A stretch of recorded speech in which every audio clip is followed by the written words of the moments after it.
rồi như rằng là sẽ bốn dê mà dê xong là có một lính trò ผู้ใหญ่เซฟด้านหลังหน่อยนะครับ cóแข่งกีฬาเนอะใช่เนอะ 3 คนนะครับเซฟด้านหลังให้ผมหน่อยนะครับผู้หญิงไม่ต้องนะครับผู้หญิงไม่ต้องเดี๋ยวตกลงมาก็ทับหินเดิมนะครับไม่เซฟนะครับให้ผู้ชายแล้วกันนะครับช่วยเซฟ ใช่ หน่ นะ อย sẽ bốn dê bộ lái từ xong nữa bốn lính trò nữa sẽ nó kỳ lạ nó mày nhiều kinh đó nè ให้เซฟเฉยๆนะครับไม่ต้องช่วยนะครับเซฟเผื่อตกไว้เฉยๆนะครับตอนนี้ด้านหลังล่างสุดจะมีชีวิตอยู่ไหมครับ sẽ nó chỉ tao đi nè ด้านล่างเกือบหายใจไม่ออกนะครับ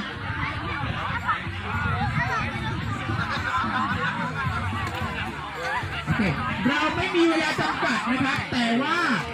ล้มได้2 รอบนะครับหรือว่าถ้าไม่ไหวจริงๆยอมแพ้ก็ได้นะครับยอมแพ้จะไม่ได้ของรางวัลไป sẽ nó รอบสุดท้ายจะเป็นรอบแก้ตัวให้ลองได้ให้ลองได้ให้ลองได้ ón lò nè lồng ón lò ไม่ล nè องนะครับไม่ลองนะครับเราจะไปเลยถูกไหมครับคุณพี่เดือได้ไหม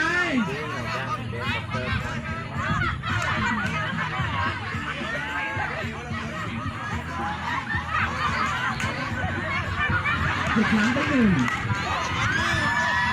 ได้แล้วนะครับตอนนี้แค่3 คนเอง sẽ nó sẽ nó sẽ nó sẽ nó sẽ nó hiện giờ mà có một cái chú tôi chi sau nó sẽ nó nông có lúa sáng dạng con nữa sẽ nó cái nó lúa sáng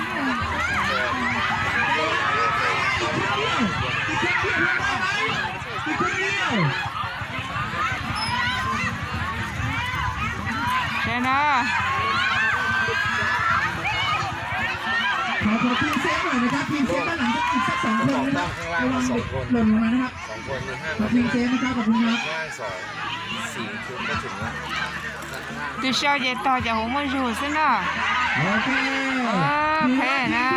ทำภารกิจได้สำเร็จนะครับขอเสียงตบมือหน่อยนะครับถือว่าได้พยายามแล้วนะฮะ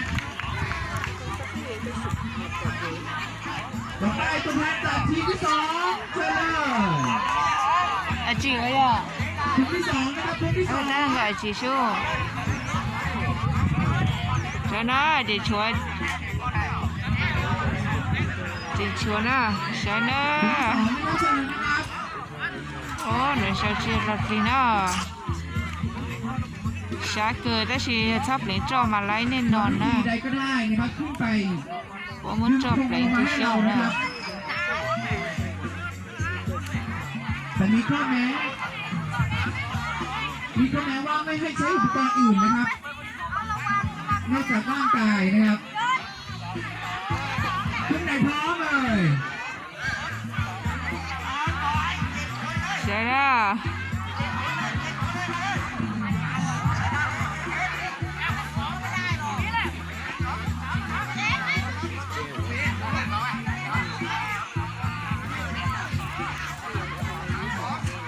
sẽ nó sẽ kỳ lạ đó có thể kỳ lạ đó ที่ไหนพร้อมก็บอกที่ไหนพร้อมคุณสองนะครับคุณสอง sẽ nó ตัวแทน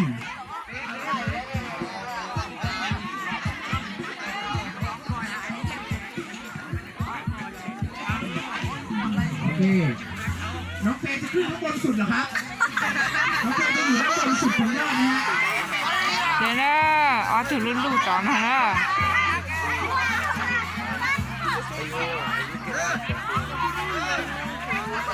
โอเคนี่ทีมตัวแทนจากทีมคนที่เท่าไหร่ครับ sẽ nó คนที่2น้องเฟย์จะอยู่ข้างบนสุดใช่ไหมครับมาดูกัน sẽ nó นี่คือยอดสุดนะครับอยู่ด้านบนนะครับ sẽ nó từ lúc lúc họ mà thì ý tập tờ đó ลาบอร่อยนะครับ sẽ nó ดูจากตัวน้องเฟย์น่าจะลาบอร่อยนะครับ từ nó là cũng quăng cường hơn nè ทีมที่ สองนะครับครั้งที่หนึ่งไปแล้วนะครับครึ่งแล้วนะครับครึ่งแล้ว ชนะ ครึ่งแล้ว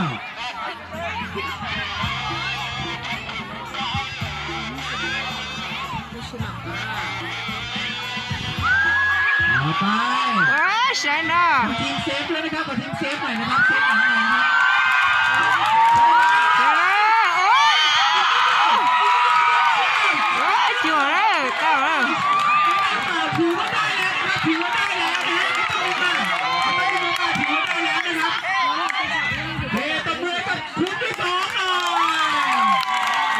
ย คุณที่สองไล่ที่อีกว้าวเก่งมากเนี่ย โอ้ ตอนนี้น้องเฟย์อยู่ด้านบนนะครับ ดิ โอ้โห จะจอมามั่วชูเนาะ หันแน่นดีนะ นะจะจอมาตาเขาเหลือเนาะจอถั่วได้ไม่จอเนาะ ทีมที่สองหันแน่นนะครับทีมต่อไป พอ ที แล้ว มที่ จะ สาม เตาที่อีอ่ะ พร้อมไหมครับทีมที่สามพร้อมไหมครับ จะโชว์คนที่สามเออใช่หรอใช่คนที่สามเว้ยยังคนที่สองเออใช่นะ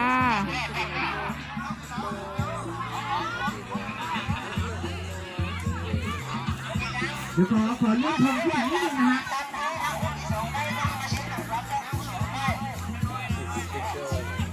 ขอเลื่อนทง จอฮะเจลูชาฮะนะสัญญาณอยู่นะอย่าจะเคยเต้ามาเนี่ยอย่าจะจวนนะ เอานะฮะเอาทงขึ้นอีกนิดนึงนะครับ ขาดเฉยงานแล้วว่าพี่โจเมนทีม เลื่อนทงขึ้นอีกหน่อยนะครับ เป็น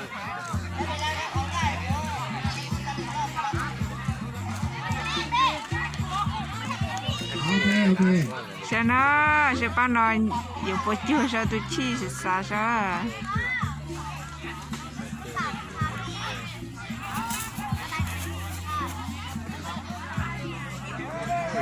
มันที่ออเตอร์ที่อีนะ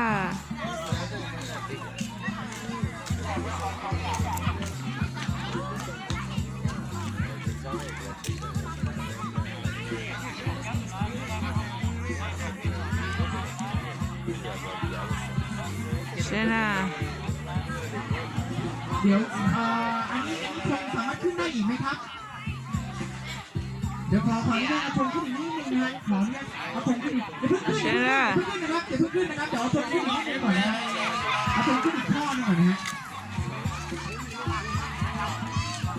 ครับผมเอาทงขึ้นอีกนิดนึงก่อนนะฮะ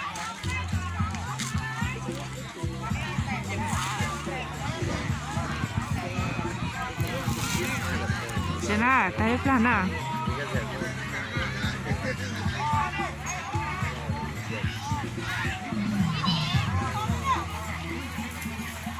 我们最近呢，这个解决烧烤下头烧了呢，一样嘞，苦提一提二呢。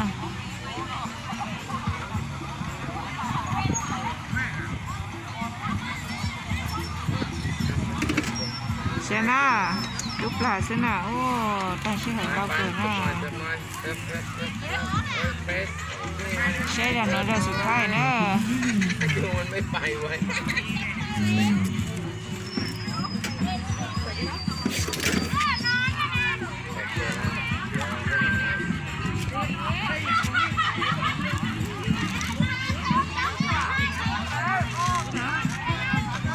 อีกนิดนึงนะครับโอเคถูกต้องครับผมถูกต้องครับขอบคุณครับ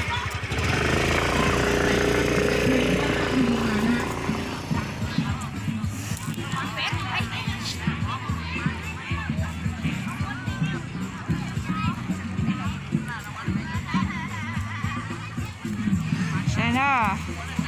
ใช่ให้ชูเลยนะ ผมมากับทีมคุณที่สามนะครับ คนที่สามเลยนะ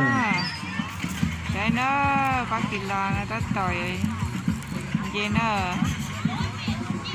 ใช้วิธีคือว่าเย็นทุกช่วงนะใช้บนเย็นกันนะ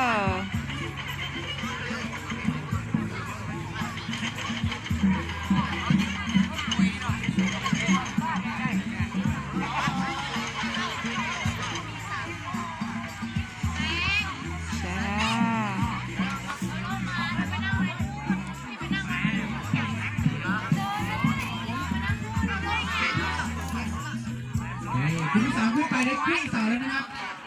ช่นะตะตันเจนะใช่ ขึ้นเสาแล้วขอทีมเซฟตี้หน่อยนะฮะ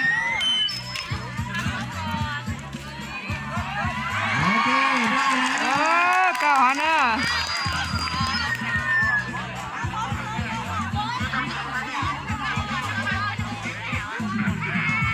เก้าโอเค ที่อฮะคนที่อี ต่อ เก้า ไปนะครับตัวแทนจากคู่ที่สี่นะครับ ที่อีเนอะ คู่ที่สี่นะครับคู่ที่สี่ จีโจคนที่สี่นะคนที่สี่ใช่ผลไรฮะเนอะ คู่ที่สี่ครับคู่ที่สี่มาเลยตัวแทนมาเลย ชนะมาชนะทางเราคนที่สี่นะ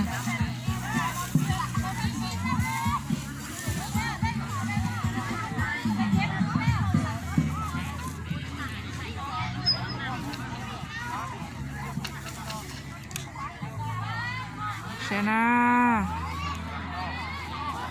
โอเคคู่ที่สี่ประจำที่แล้วนะครับ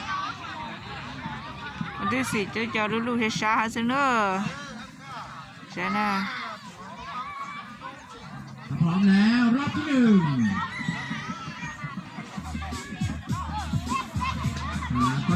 ขอทีมเซฟตี้นะครับขอทีมเซฟตี้ด้วยว้าว ชนะ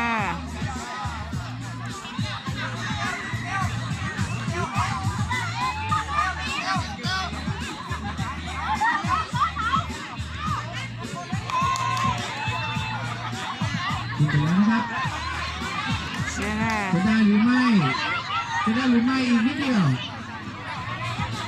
อีกนิดเดียว ชนะชนะชนะต่อนะ ทีมที่สี่ได้ไปแล้วนะครับ เอ ขอตัวแทนจากคุณที่หนึ่งแก้ตัวอีกครั้งหนึ่งนะครับ ให้คุณที่หนึ่งแก้ตัวอีกรอบหนึ่งนะครับ สกุติอีจากการ มี ลู ไหมคุณที่หนึ่ง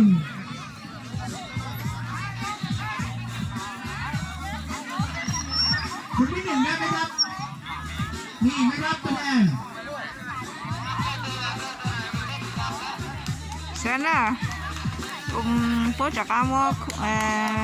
ระหว่างที่ให้คุณที่หนึ่งนะครับได้เตรียมตัวนะครับ คนที่อีไปตั้งคือในเมื่อชิตองเดน่ะจากการลู ขอความ เขาลงอีรอแล้ว พี่น้องที่ร่วมชมกีฬานะครับมีท่านใดอยากจะถวายเงินรางวัลใหญ่ไว้ปลายยอดไหมครับ ถวายเงินรางวัลปลายยอดมีไหมครับ เดี๋ยวจะมี โอ้ รอบ เอาถู พิ กกับ เศ เสีย ษ เต้า มี ซะ รอบพิเศ เอา ษ ถูกหอน่ะสิเป้าแต่ใช้ลงแกน่ะ ระหว่างนี้มาติดต่อผมได้เลยนะครับรางวัลพิเศษนะฮะถวายไว้นะครับเราจะให้ไปติดตรงปลายยอดเสานะครับ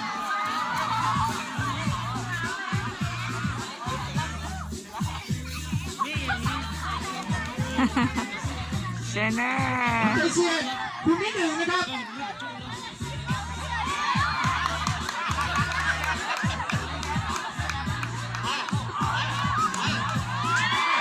โอ้ไรฮะเนอะผู้ที่อีไปตั้งคือเพน่ะจากการชนะนะชนะตั้งชอนเนอะใช้เลยหนูเสือ รางวัลใหญ่ป มา ลายยอ ตั้ง ด ชอนเนอ ปลายยอดเสานะครับมีไหม โอ้เก่งจะตาเนอะจอ สามารถไปติดต่อผมได้ นัก นะค กี รับ ฬานะเก่งจะตาเนอะใช้เลยหนูเสือ ต่อไป ไม่ เรา ตรง จะ นะ เล่นเกม